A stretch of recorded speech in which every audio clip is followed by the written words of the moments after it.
Olá, sou Yolanda Félix, hipnoterapeuta de finanças comportamentais e estou aqui para responder umas perguntas que eu recebi. Eu espero que você encontre uma resposta numa delas. Então vamos lá para a primeira pergunta. Por que eu ganho bem, mas nunca consigo economizar? Bom, essa é uma pergunta que tem vários gatilhos emocionais, porque a pessoa ela já está se perguntando, né? Por que eu ganho bem, mas eu não consigo economizar? Será por quê? Será status? Qual que é o perfil da pessoa? Vou dar um exemplo. Imagine que você teve uma semana muito difícil no trabalho e decide comprar algo para compensar. Ou o chefe brigou com você e alguma coisa aconteceu. Aí você vai naqueles gatilhos emocionais do merecimento. Mas o seu merecimento está ardendo em algum lugar no seu bolso. Será que é por isso que você não consegue economizar? Aí você decide comprar um sapato, comprar, sei lá, algo novo para o carro.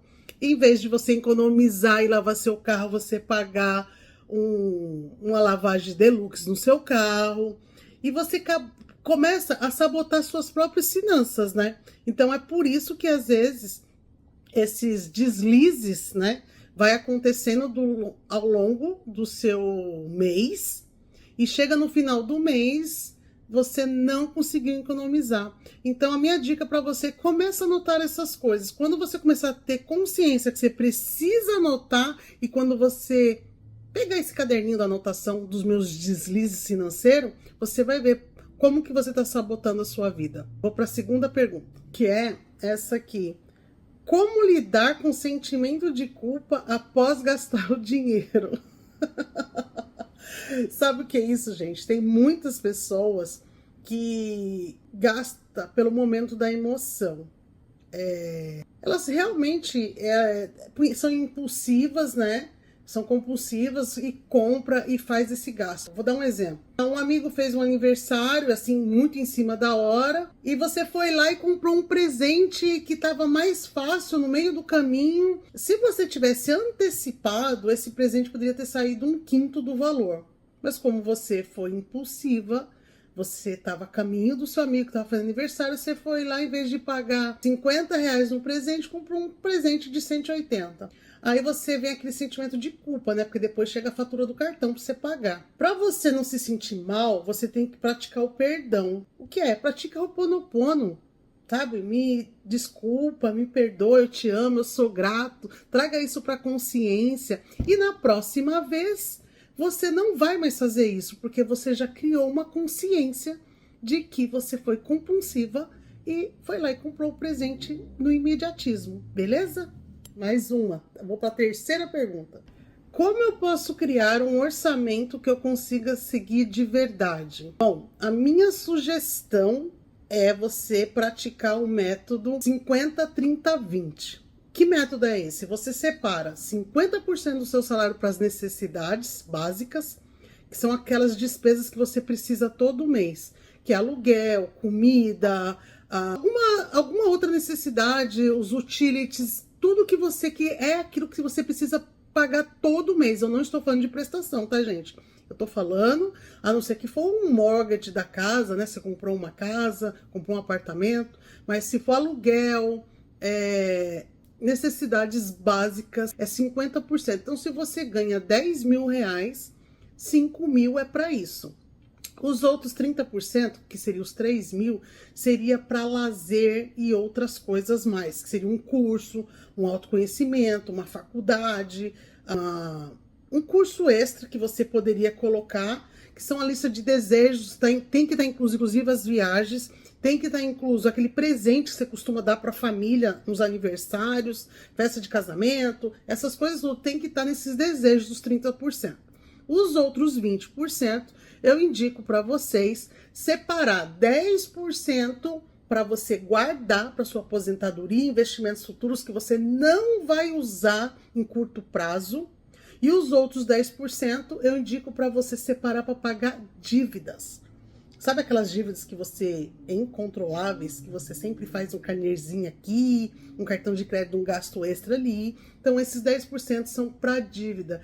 E ainda falo mais, que esses 10% você tem que se virar nos 30% para pagar a dívida, inclusive fazer as negociações de outras contas com juros. Então, essa é a minha dica para você. Essa é a pergunta que as pessoas me fazem muito. O que é mais importante, pagar dívida ou começar a investir? O que vocês acham? Põe aí embaixo, dá um stop aí, um pare e coloca aí embaixo o que você acha mais importante, pagar as dívidas ou começar a investir? Isso depende?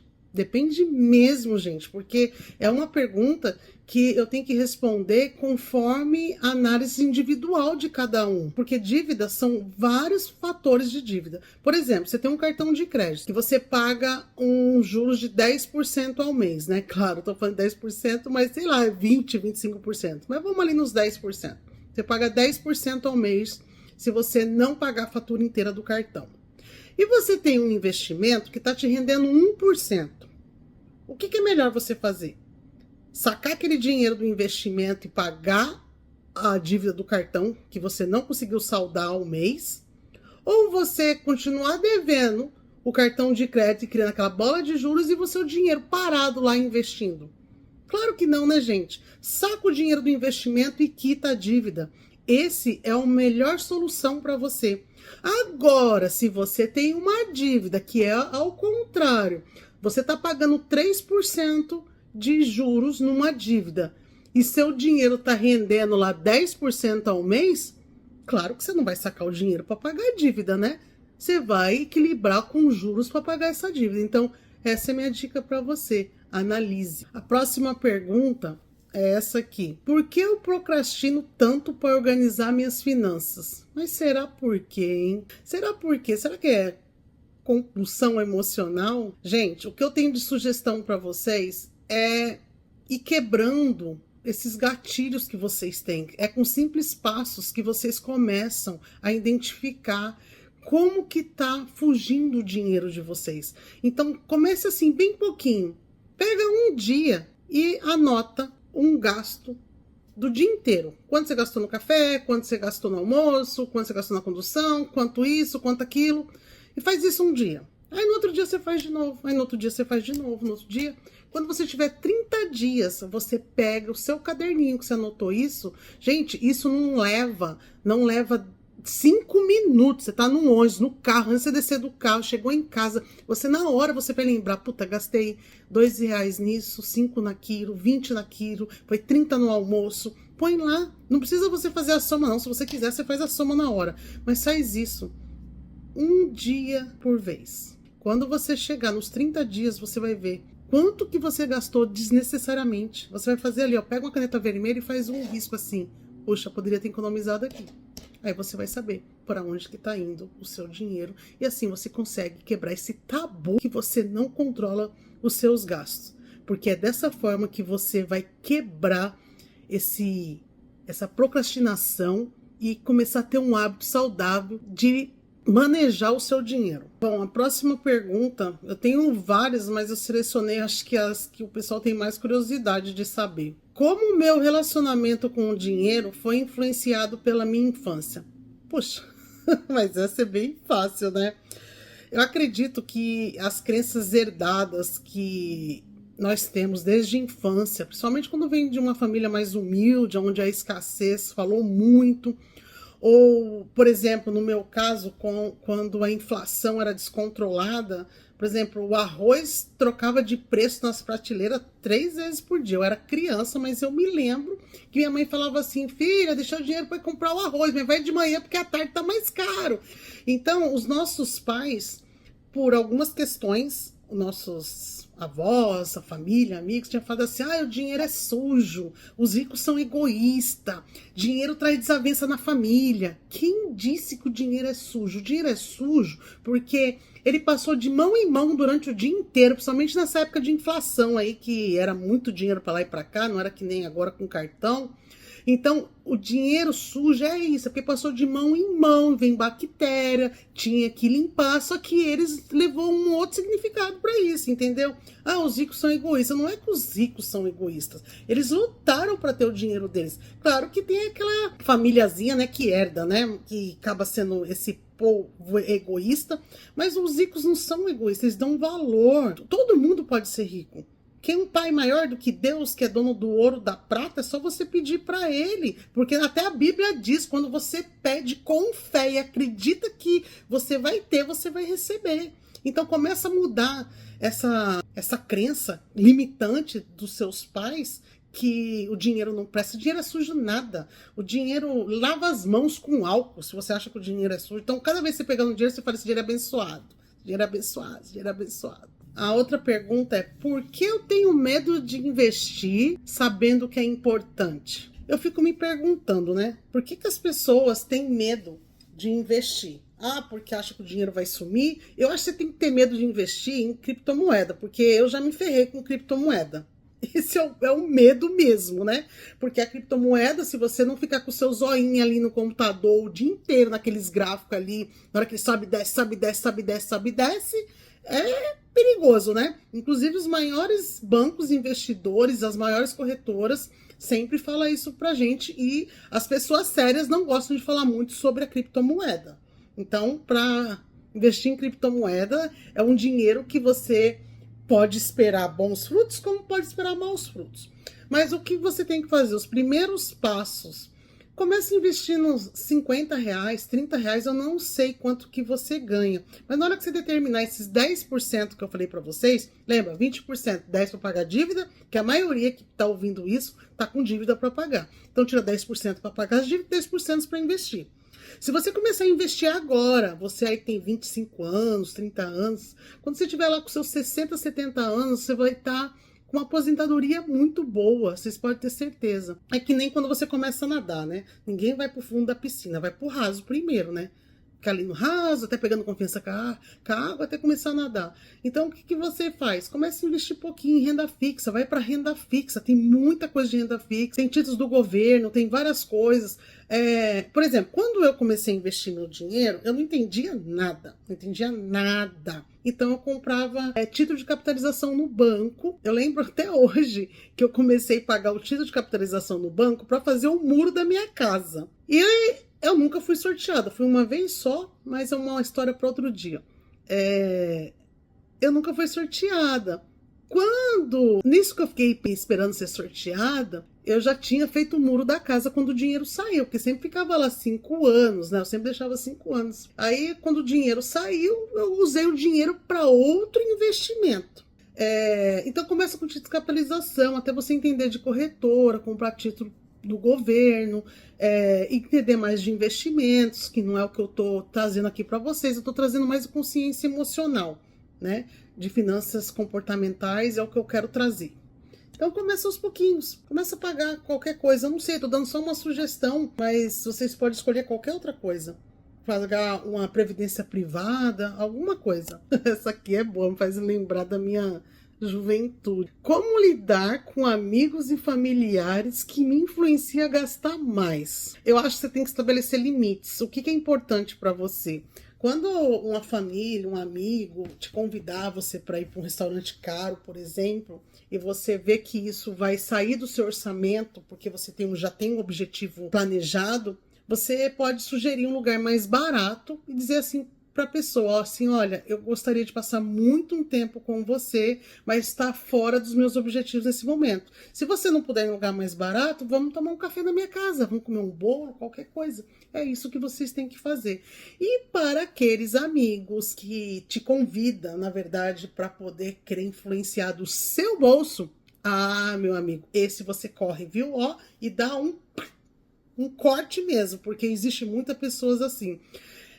Eu quero fazer um comentário de uma amiga minha. Eu lembro como se fosse hoje. Eu estava pagando faculdade, eu estava pagando a prestação do meu terreno, eu estava pagando a prestação da construção da minha casa e eu estava pagando, acho que o pedreiro e meu carro. Então, assim, me sobrava na época vamos pôr aí R$ 50 por mês para me comer. Não sobrava mais nada, gente. Juro por Deus, não sobrava nada. Era R$ 50, mas não pensa que R$ 50 naquela época era muita coisa, não, porque não era, não, viu? Era mais ou menos 5% do meu salário. Não, bem menos, bem menos. E nem sei quanto era exatamente que valia. Eu lembro que eu saía muito para ir para as baladas, né? De final de semana, com as amigas.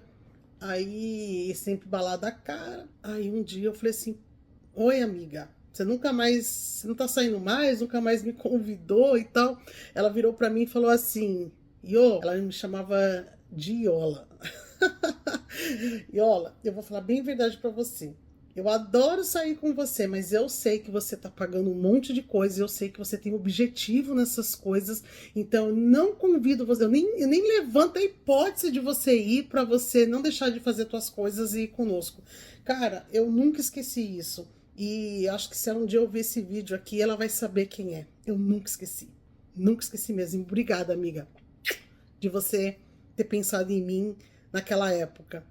Porque são pessoas assim que a gente precisa do nosso lado. Pessoas que ajudam a você chegar no seu objetivo. Porque eu sempre volto aos mesmos padrões financeiros negativos. Você já pensou em transformar hábitos ruins em hábitos positivos? Talvez seja isso. Por exemplo, se você é aquela pessoa que recebe o seu salário e você gasta todo ele, ou ele já está comprometido e você está negativo. Por exemplo, eu conheci várias pessoas que ia receber o salário amanhã e já estava devendo 20% a mais do que o valor que ia receber. Aí aquelas pessoas que falam assim: ai, se eu recebesse 30% a mais, por exemplo, uma pessoa que ganha 3 mil por mês, fala assim: ai, se eu ganhasse 5 mil por mês, resolvia meus problemas. Não resolve nada, porque você já é acostumado a gastar demais. Se você não resolver seus problemas financeiros com o salário que você tem hoje, você pode ganhar 200 vezes mais, porque você vai dever 230% mais. Porque você precisa controlar os seus gastos. Tá? É assim que começa o seu controle financeiro. Então, o que eu sugiro? Essas pessoas que acham que sempre ganha e sempre volta ao padrão negativo dos seus ganhos, faça transferências automáticas de 10% do seu salário para uma poupança a qual você não tem o cartão. Porque eu fazia isso. Isso é uma coisa minha, não foi ninguém que me ensinou, tá? Eu abri uma conta poupança no banco e eu quebrei o cartão dessa conta poupança. Por quê? Para mim poder usar o dinheiro, eu tinha que ir lá. Então, o que eu fazia? Todo mês, eu depositava dinheiro naquela conta e eu esquecia, porque eu tinha um objetivo para aquilo ali. E também pedi para tirar os extratos para ir para minha casa, eu não queria saber de nada. E eu fui acumulando. Gente, o pouco com Deus é muito. Se você começa a pegar R$ 50 e vai colocando numa conta, vai colocando, você vai lá, manda para essa conta, e dessa conta você paga um título de capitalização para você tirar o dinheiro daqui 5 anos. Você vai resolver isso, pode ter certeza. Você não pode mexer nesse dinheiro que é investimento, porque você não tem que pensar no curto prazo, tem que pensar no longo prazo. E se você começa hoje com 10, com 20, com 30, com 50, eu tenho certeza que daqui 10 anos tem uma grana boa lá. E nesse meio tempo, você vai se aperfeiçoando, entendendo de investimento e usa esse dinheiro para ser investimento. Mas sempre moderado, gente, porque nem todo mundo entende de investimento. Eu acho que é uma pergunta interessante até. Como fazer o dinheiro trabalhar a meu favor e não contra mim? Essa pergunta aqui, eu acho que você tem que entender o que é priorizar gasto. Como que você faz? Eu não estou falando de investimento financeiro em instituições financeiras, tá? O que eu vou dizer aqui agora. Por exemplo, se você pegou lá 5% do seu salário e está gastando num curso de aprimoramento para você, que vai te agregar valor dentro de um trabalho, dentro do seu conhecimento, ou que seja de autoconhecimento, ou que seja uma habilidade que você precisa no seu trabalho, não importa, seja um curso que vai te gerar um retorno futuro. Isso é um investimento ativo. Então, claro que isso em algum momento vai gerar retorno. Por exemplo, ao longo da minha vida, eu sempre investi em cursos. Gente, eu tenho habilidade para muita coisa. Eu falo para você que se hoje eu não puder fazer uma coisa, eu sei fazer outra, eu sei fazer outra, eu sei fazer outra. Eu não, infelizmente, eu não sou 200 pessoas, porque se eu fosse, eu conseguiria fazer umas 200 coisas diferentes do que eu faço. Então, assim, toda vez que você investe em cursos, ou em você, ou em alguma coisa, você terá um retorno futuro. Porque uma coisa eu falo pra você, o conhecimento é algo que ninguém rouba de você, você leva pro túmulo, e no que você acredita é pra outra vida. Então você é coisa sua, seu conhecimento, ninguém vai tirar de você. É a única coisa nessa vida que ninguém rouba de você é o conhecimento. Agora, se você gasta, por exemplo, 100 em curso e 200 no fast food, isso é um gasto passivo. Só desliza o dinheiro de você. Então começa a pensar nessas coisas. E eu vou estar aqui trazendo muito mais dicas para vocês. Eu espero que vocês gostem. E sempre coloca aí embaixo, ó. Faz perguntinha que eu respondo para vocês.